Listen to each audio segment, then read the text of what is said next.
राधे राधे, जय श्री कृष्ण, जय हनुमान। आज हम आपके लिए लेकर आए हैं हनुमान जी की कहानी। तो चलिए शुरू करते हैं। हनुमान जी और नंदिनी का परिवार। बहुत समय पहले की बात है। हिमालय की गोद में बसा एक शांत सा गांव था, आनंदपुर। चारों ओर हरियाली, बहती नदी और सुबह शाम मंदिर की घंटियां। उसी गांव में रहती थी नंदिनी, सरल स्वभाव, मधुर वाणी और अपार श्रद्धा से भरी एक नारी। नंदिनी का पूरा परिवार हनुमान जी का परम भक्त था। उसके पिता हर सुबह सूर्योदय से पहले उठकर हनुमान चालीसा का पाठ करते। माँ मंगलवार और शनिवार को व्रत रखती और नंदिनी स्वयं हर दिन मंदिर जाकर हनुमान जी को सिंदूर चढ़ाती। परिवार गरीब था लेकिन मन से अमीर। नंदिनी का पति माधव ईमानदार और मेहनती किसान था। उनके 2 बच्चे थे। बड़ा बेटा आरव निडर और तेज, और छोटी बहन काव्या कोमल हृदय और बहुत ही समझदार। नंदिनी अपने बच्चों से हमेशा कहती, बच्चों, हनुमान जी ताकत सिर्फ शरीर की नहीं, मन और भक्ति की भी देते हैं। आस्था की परीक्षा। एक साल गांव में भयंकर सूखा पड़ा। खेत सूख गए, कुएं खाली हो गए और लोगों के चेहरे पर चिंता की लकीरें गहराने लगी।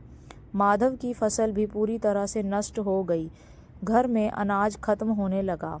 एक रात माधव बोला, नंदिनी, अब हालात ठीक नहीं हैं। शायद मुझे शहर जाना पड़े काम ढूंढने के लिए।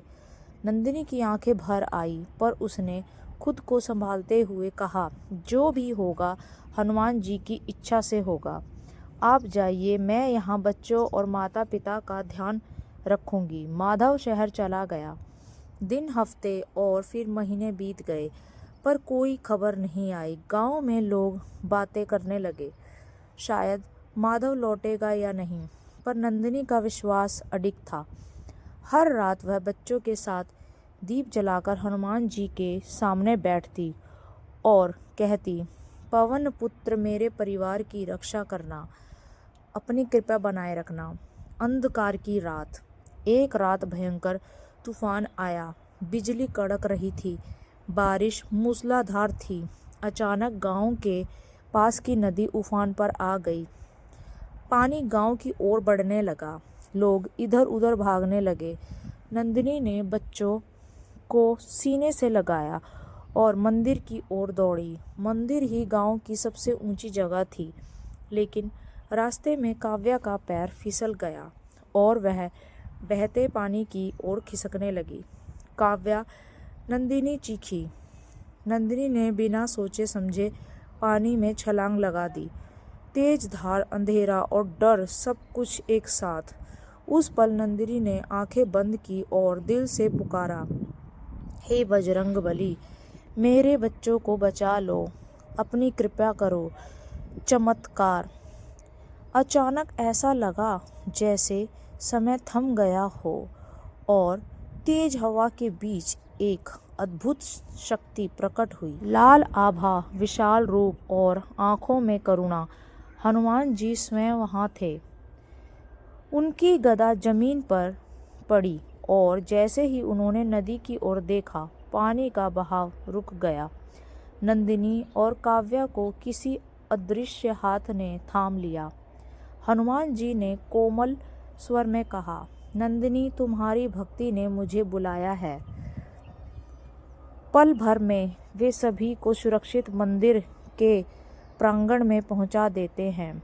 तूफान शांत हो जाता है। नदी वापस अपने मार्ग में बहने लगती है।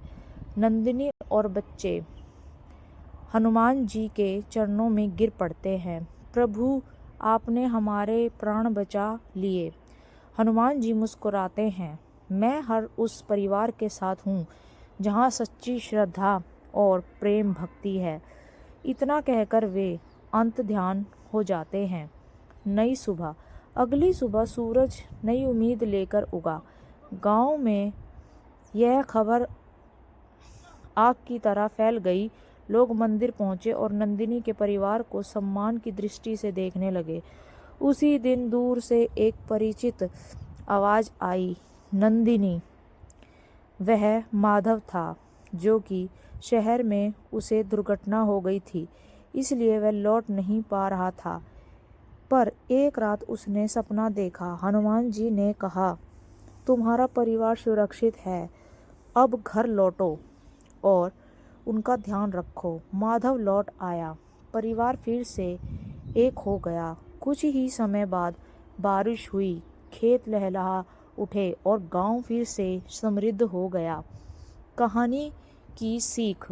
नंदिनी अपने बच्चों से अब भी कहती है कि हनुमान जी संकट दूर करते हैं, पर सबसे पहले वे हमें हिम्मत, विश्वास और प्रेम देना सिखाते हैं। आज भी आनंदपुर में लोग कहते हैं कि जहाँ नंदिनी जैसा विश्वास हो, वहाँ हनुमान जी स्वयं पहरेदार बन जाते हैं।